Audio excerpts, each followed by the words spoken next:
in the first proper news roundup while being back. Cenat officially ended his Mafiathon 2. Australia banned social media for everyone under the age of 16. This man bought a banana for $6.2 million and then ate it. I was contacted by the Met Police here in the UK. All of that and so much more, so let's get... Oh, 1 second, actually. Let me get it from Dylan's Santa sack. And let's get...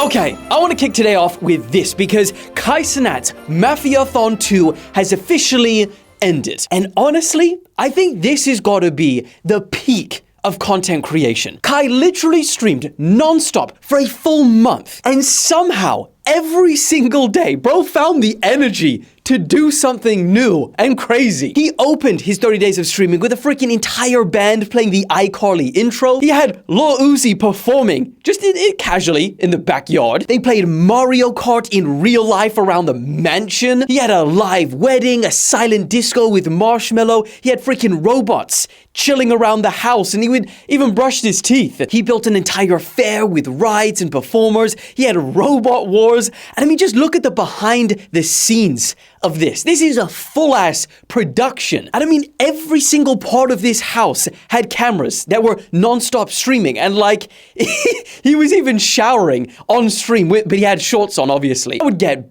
tired of doing that. And that's without even mentioning the countless guests that he had on. He had Kevin Hart, the entire cast of Good Luck Charlie, John Cena, Bill Nye the Science Guy, Drewski, Snoop Dogg, Miles Morales. When, Cenat was chilling, trying to go to sleep, he would interact. Miles Morales NPC with the chat. And countless more. Like, there was dozens. And the madness of all of this just keeps on going because he broke numerous records doing this with a staggering 250 million hours watched. And he finished this whole thing with 728,000 subs.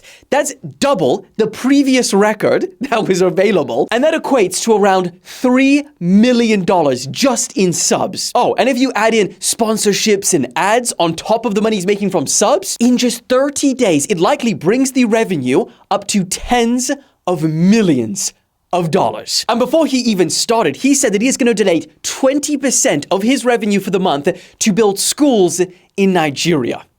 That's pretty cool. Sorry, can you even take me seriously with this? It's kind of strangling me, I'm not gonna lie. I mean, I can't even fathom the effort that it took every single day to wake up. And not only are you like, okay, yeah, we're gonna do something crazy like drive carts around the house, but you've got to do it when you're on stream with energy as well. Like, recording a video like this, I can do it because I can maximize my energy for this amount of time, but 24 hours?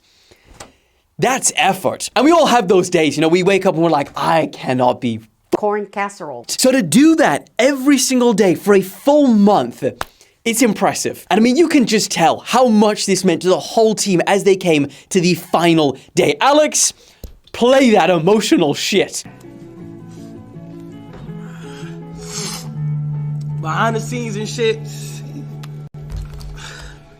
I know my role in life, and I met everybody around me, individual in their own paths, and coming where I came from and shit. The fact that God could put me in a position to change lives in a matter of a small amount of time is all I wanted to. It's all that I love. Family's important. Behind the scenes, I be stressed sometimes. I can't do the things that I really want to do. Like, I can't go out to the clubs. I can't do that. But it's all part of this whole thing, and I understand that fully. I understand that a lot of this, you have to make sacrifices. You got to put yourself in a position to literally achieve and be great. And what's going to make you great? You have to discipline, put time into it. Think different, be different, live different. Keep God first. Honestly, as a creator myself, it is truly mind-blowing to see how far this whole space as content creators how far it's come. I mean, the level of what Kai was able to achieve and do this month feels like it should be in the realms of like Disney, Netflix style productions. But no, it started with one man who decided to start streaming. The level of creativity and production that was put into this not only inspires everyone, all creators, but it also paves the way and helps grow the entire industry. Huge respect to Kai for demonstrating to the world that this space is the future and demonstrating just how powerful this medium can be. But with that being said, let's move on. Now, from one of the best streamers to one of the worst, the South Korean man who recently knocked out streamer Johnny Somali now potentially faces jail time, despite being labeled a national hero for doing it. Now, if you don't know who Johnny Somali is by now, count yourself lucky. But he's essentially a streamer from America, and he goes to different countries essentially harassing the public, disrespecting the people and their culture. And that's like really trying to keep it short and putting it lightly. I mean, he is facing multiple years in prison in Korea for what he did there. The best way to put it is that he literally embodies what you would imagine rage bait content is. And so when locals online would get angry at him, he would say, "Come at me," and he would challenge people to confront him in real life. And so last month, a guy called Yoo Dalgoon, who's former Korean Special Forces, well, he did exactly that. Now, I'm not sure how much of this I can play. Alex, really make sure that we don't get taken down for this one. Don't show any contact. But Mr. Yoo Dalgoon said that he felt a sense of duty to confront Johnny and hold him accountable for all of his behavior online. And this may not seem like, oh my God, that's crazy. But if you actually knew the stuff that he did, you'd be like, fair. Now, since then, Yoo has faced both criticism and praise, obviously, because he did this right in front of police. He started getting called the Somali hunter and also a hero by people around the world. But now, as Yoo's legal cases are moving forward, many Koreans are actually rallying behind him, supporting him through crowdfunding to cover his legal fees. Oh, and I just had a thought. Imagine, because obviously you know that Johnny Somali, he's facing potentially 5-10 years behind bars in Korea. But imagine if Dalgoon also goes to prison for this, and they end up getting put in the same one. I think bro will be rethinking every decision he ever made on stream. Anyway, moving away from that, because we need to talk about something wild that happened in Australia this week. The country's Senate has just passed a bill banning all kids under 16 from using social media. That is pretty freaking huge. In fact, not only is that now the world's strictest social media law, but it's also the highest age limit set by any country. And it also does not include any exemptions for existing users. So if you are 15 watching this and currently doom scrolling on TikTok, yeah, good luck. And it also doesn't exclude anyone that has parental consent to use social media. So it's pretty full on. And I mean, 16? I understand. Like I think we all acknowledge kids using social media. Maybe there should be some protection around that, but 16 feels pretty damn old. Anyway, this ban will not take effect for at least 12 months, so get your doom scrolls in now, guys, in Australia. But also, they're putting the responsibility on the actual social media companies because they say that any of them that don't comply, they'll be fined up to 50 million Australian dollars, which is like 30-something million USD.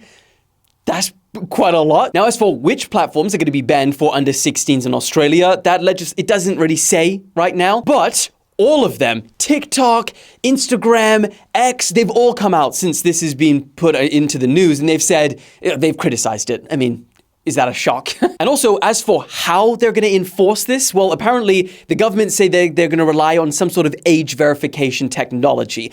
They don't exactly specify that though, which also leads us to one of the biggest concerns is for everyone that's over 16. Because technically, if they require verification for under 16s, everyone is going to have to verify. I mean, hypothetically, you're a 45-year-old man and you download TikTok for the first time and it's saying verify your age. So to now access the app, you're going to have to upload your passport or your ID or somehow verify your age and give this information over to the likes of Meta, ByteDance, which I don't think anyone wants to do. So that's kind of a concern. But then there's also using a VPN.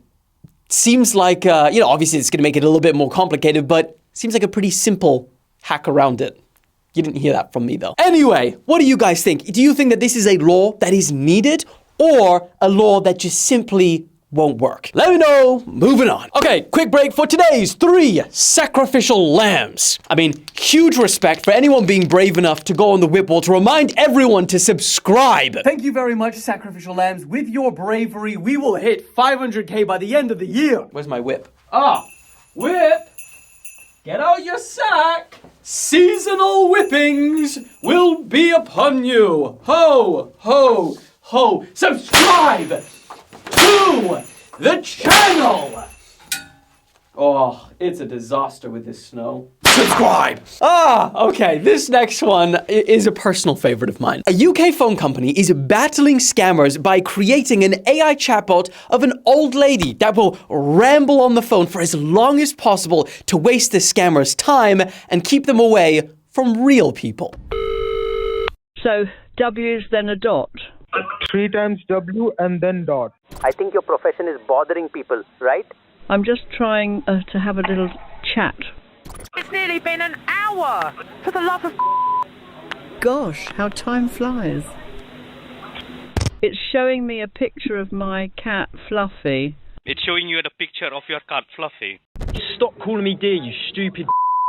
Got it, dear. The company said that Daisy has had numerous 40-minute long calls telling meandering stories of her family, talked at length about her passion for knitting, and even provided false personal information and made up bank details. Oh, and this is freaking needed because just hypothetically, throw a number out there to think how much money do people lose over online scams? 100 million? 200 million? No. Last year alone, the FBI said that it was a staggering 12.5 billion from these scammers. Like, that is unbelievable. My mind was blown when I saw that. So Daisy, we salute you. Because while they're busy talking to me, they can't be scamming you. And let's face it, dear, I've got all the time in the world. Speak soon, scammers. Also happening this week, the man who was responsible for all of those viral Manchester nightlife videos on TikTok of women, well, he's now been arrested. And it's actually believed to be the first arrest of its kind in the country. And this one's kind of interesting because when I spoke about it on TikTok, it really divided people. Now, if you haven't seen the videos, really all they are is just of girls walking from club to club and like, that is it. And they were posted from this TikTok account and they went viral across multiple platforms because I guess of what the girls were wearing and stuff like that. And they got millions and millions of views. And so the police said that, yes, while filming in public is legal, it crosses the line into an offense when it leads to distress or harassment. And they said that not only did these women receive a huge amount of hate and abuse online, but they also found that this guy had other content which was locked behind a paywall. And that included footage of suspected non-consensual nudity and upskirting. Now, I'm assuming that you've heard of this, but the UK recently has faced a lot of criticism for arresting people based on online behavior and just tweets and stuff like that. Several thousand people have been given prison sentences in the UK for social media posts where there was no explicit link to actual violence, but they just said it encouraged violence. I'm like, well, did anyone actually do anything as a result of that media post? Well, no. But they just, and then they have a prison overcrowding situation in the UK, so they're quite literally releasing convicted pedophiles and putting people in jail for Facebook posts. There's an actual thing happening in Britain.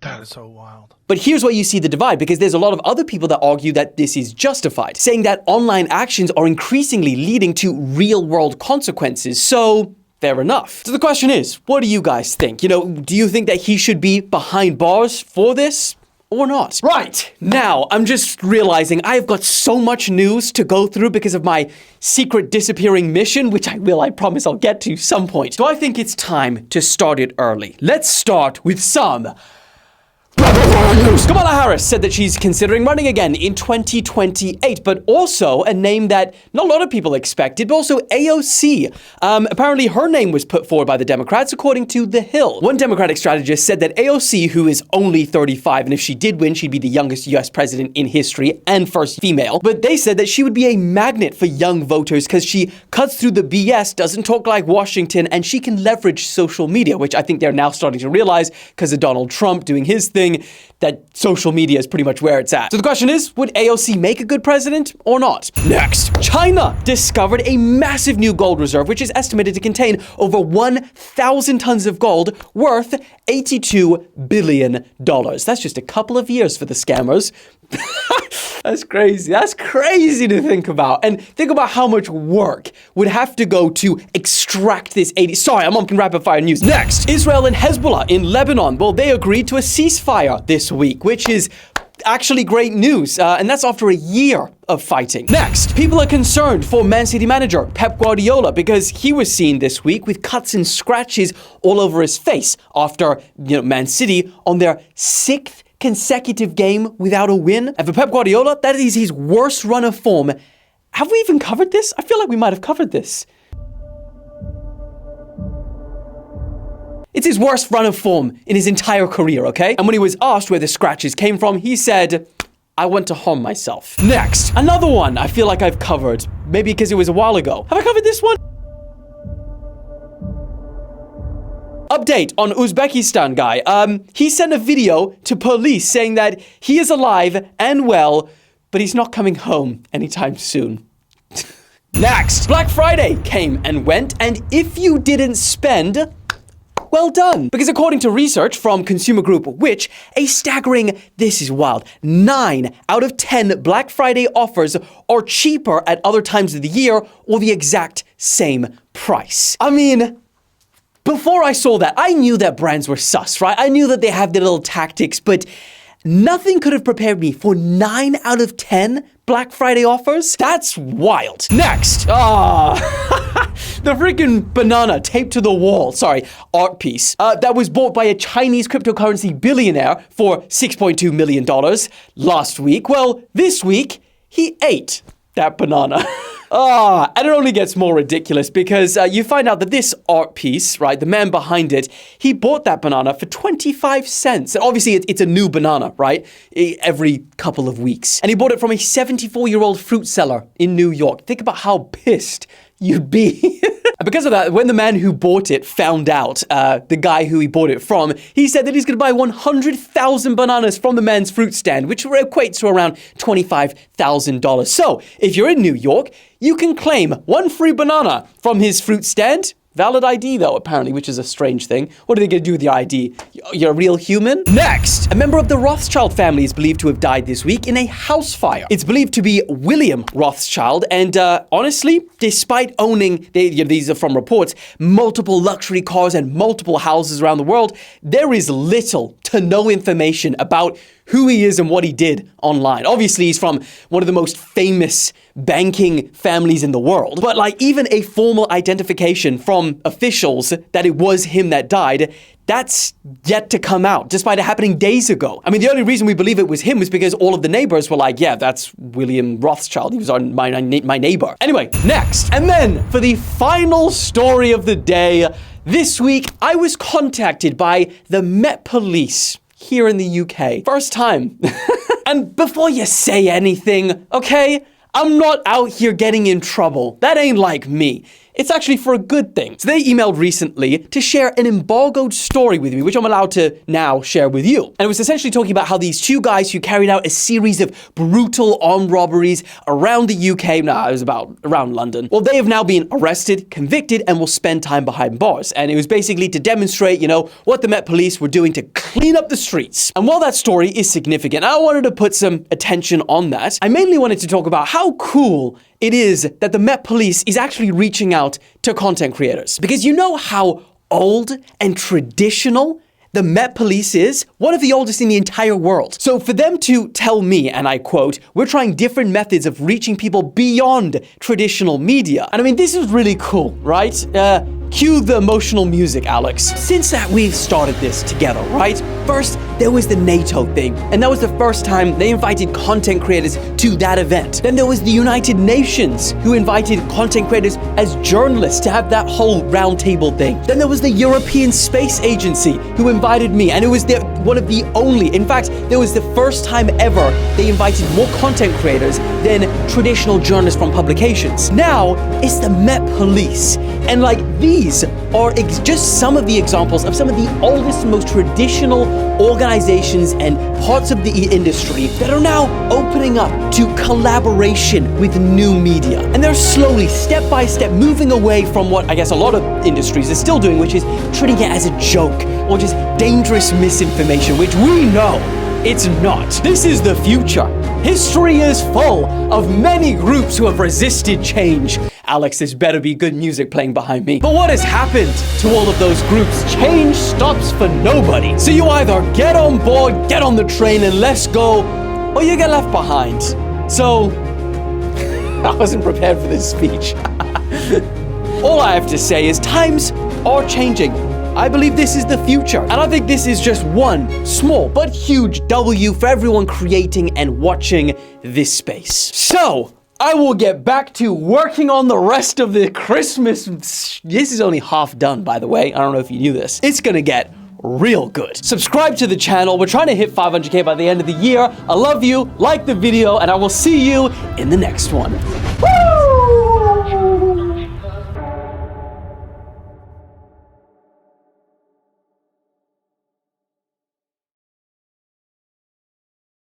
Let's get cracking!